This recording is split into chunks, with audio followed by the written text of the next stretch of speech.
Good morning. Thank you for taking time to view my research proposal on motor imagery and stroke.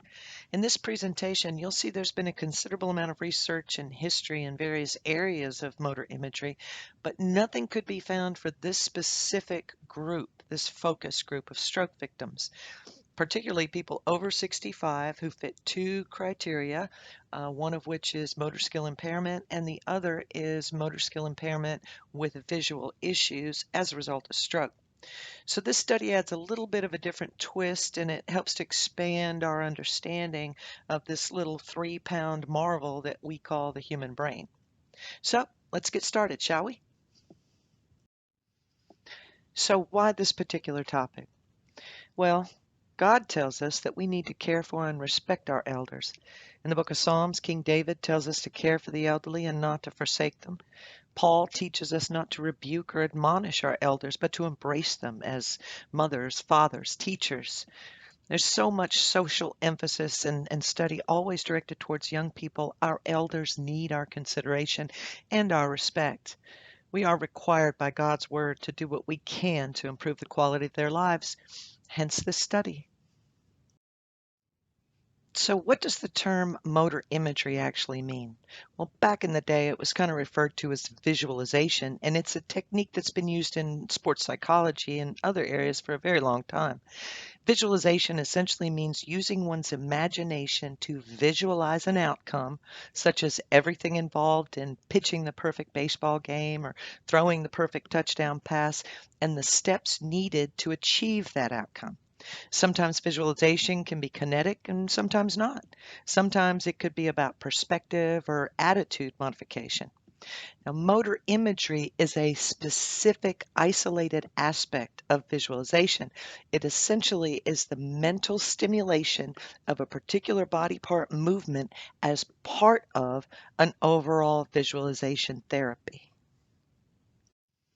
So, what is the actual intent of this study? Well, it is to determine through EEG if there's an increase in gamma brainwave frequency as an increase of motor imagery complexity is narrated.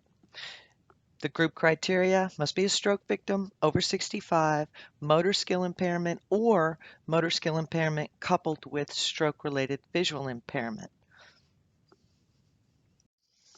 So why gamma frequencies? Well, we all know that brain waves are measured at differing frequency levels, which produce different results in both mood and behavior. Gamma waves, which are on the higher end of the frequency band, although it's not the highest, but that's a different study and I digress, it has been shown to be associated with cognitive thought, cognitive functioning, information processing. So like when we're taking a math test or contemplating some kind of problem, our gamma wave frequencies increase. They reflect our focus, and they've also been tied to emotional cognition, which is how we recognize and interpret emotions from other people, usually by looking at their faces. So think how important that might be for an elderly stroke victim. So as previously stated, the rationale intent of this study is to focus on a very specific group of people. Motor imagery is currently used in, like we said, things like sports therapy and coupled with other methods used for rehabilitation therapy for traumatic brain injury sufferers and to a very limited extent, stroke sufferers. However, most of the studies that have been conducted on MI and visualization have been done with young, healthy participants that have no neurological or physiological health issues. So data from this particular study can help post-stroke rehabilitations by just adding another tool to the toolbox of therapies. So let's get down to the nuts and bolts. The independent variable being manipulated is the varying levels of complexity for the MI that are narrated to the participants. From simply moving one's fingers to picking up a ball and throwing it as far as can be imagined, the narratives will be presented to each participant in each of the two groups. The dependent variable will be the gamma wave frequencies. There will be 5 readings, one at resting state and then one for each of the narratives. Then comparisons will be made between the various levels within each group and then the averages between the two groups to see if there are any changes. So what is it we want to learn? What do we want to see? Well, we believe that an increase in the complexity of the motor imagery will produce an increase in frequency or spikes in gamma brainwave frequencies. Based on previous data, we think the overall changes within the group that's coupled with the visual impairment might be a little bit lower than the group with only the motor skill impairment, but overall, we think we're going to see some changes, and that's our hypothesis. So what we're looking for is an increase in the number of spikes as shown on the top line of this chart.